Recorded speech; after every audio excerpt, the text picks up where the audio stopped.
আপনি কি কখনো ভেবেছেন কেন 1 জিবি মানে 1024 এমবি? কেন 1000 এমবি নয়? আসলে এর কারণ হল কম্পিউটার কাজ করে বাইনারি সংখ্যা পদ্ধতিতে, যেখানে শুধু 0 আর 1 থাকে। দশমিক পদ্ধতিতে আমরা 10-এর ঘর ব্যবহার করি, কিন্তু কম্পিউটার ব্যবহার করে 2-এর ঘর। 1 কিলোবাইট মানে 2 টু দি পাওয়ার 10 বাইট মানে 1024 বাইট।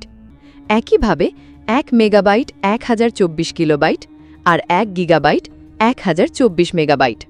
অর্থাৎ 1024 হল 2-এর 10তম ঘাত। এই কারণেই 1000 নয় 1024 ব্যবহৃত হয়। তবে মজার ব্যাপার হল, হার্ড ড্রাইভ বা পেন ড্রাইভ নির্মাতারা অনেক সময় দশমিক পদ্ধতি ব্যবহার করে। তারা 1 জিবি মানে ধরে 1000 মেগাবাইট। ফলে ব্যবহারকারীরা ডিভাইস কেনার পর কম স্টোরেজ পান বলে মনে হয়।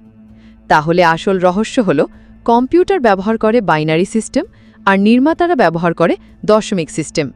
এই জন্যই 1 জিবি সমান 1024 মেগাবাইট ধরা হয়।